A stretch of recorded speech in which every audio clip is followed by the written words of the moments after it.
मैं भूल जाती हूँ। मैं हर साल सबसे पहले एक चेकलिस्ट बनाती हूँ। चेकलिस्ट में सारे ही ख्वाब ले आती हूँ, सोच के कि सब कुछ ही पूरा करूँगी।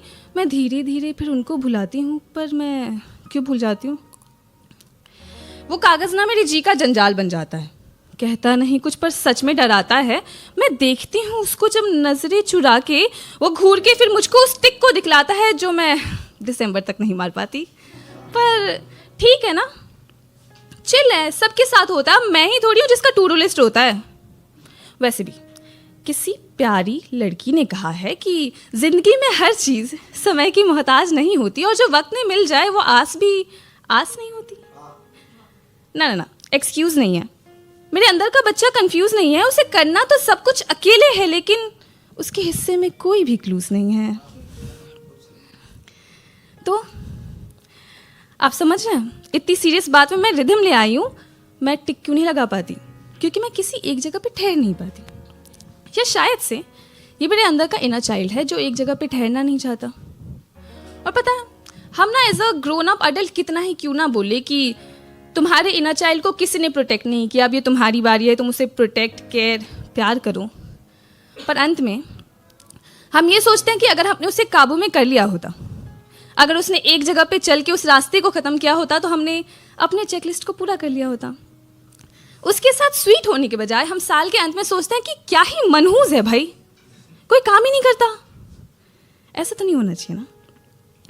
आप खुद सोचो, जब एक बच्चा पैदा होता है तो बहुत वक्त बाद वो चलता है अपने घुटनों पे, और उसके बाद वो चलता है अपने पैरों पे, जिसके 2 कदम ना सब गिन के बहुत खुश होते हैं। क्यों? क्योंकि उस वक्त शायद कोई फिनिशिंग लाइन नहीं होती ना। आज जो हम सब ने अपने आप को एक फिनिशिंग लाइन के पीछे जोड़ लिया है ना, तो हमारी नज़र सिर्फ वहाँ रहती है, उस बात पे होती नहीं कि हमने पीछे कितने कदम छोड़े हैं। फिर जब वो बच्चा और थोड़ा बड़ा होता है, जब चलने के बजाय वो भागने लगता है, तो माँ ना उसके पैर में थोड़े से घुंघरू बांध देती है। क्यों? क्योंकि अब कदमों का हिसाब नहीं रखा जाता। माँ को फिक्र होती कि कहीं ये गलत रास्तों पे चलने लगा तो, गुम हो गया तो ढूंढ के कैसे लाऊंगी। उस घुंघरू की आवाज़ से माँ बच्चे को ढूंढ लेती है, पर मान लेते हैं कि मैंने पायल की बात की ही नहीं। आप एक सेकंड के लिए सोचिए कि उस बच्चे के पैरों में रस्सियाँ हैं, और उस रस्सी की वजह से या तो वो सीधे जा सकता है एक दायरे तक और वहां से वापस आ सकता है। कैसा लगा? तुम्हें पता है, तुम, मैं, हम सब ना हर बार यही करते हैं। हम साल के पहले एक पन्ने पे हर लाइन लिख देते हैं, आगे वो बॉक्स जो एक्सपेक्टेशन से भरा हुआ और लॉजिक से खाली होता है कि हम तो पूरा कर लेंगे, और सारी जिम्मेदारी चली जाती है उस इनर चाइल्ड पे जो तो बस चलता है ना यहाँ वहाँ। बच्चों को नहीं पता वो कहाँ जा रहे हैं, और हम सोचते हैं कि ये उसे पूरा कर लेगा। हम हार्श हो जाते हैं उसके साथ, जबकि वो ये डिज़र्व नहीं करता।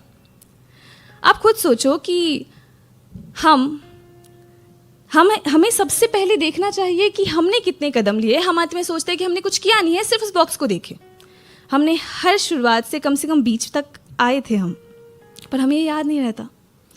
तो अगली दफ़ा, इनफैक्ट इस साल के अंत में खुद को कोसने, डांटने और उस इनर चाइल्ड पे चिल्लाने से ज़्यादा कि वो कुछ काम का नहीं है, दोबारा ही सही अपने उस 2 कदम को सेलिब्रेट ज़रूर करना। Thank you so much.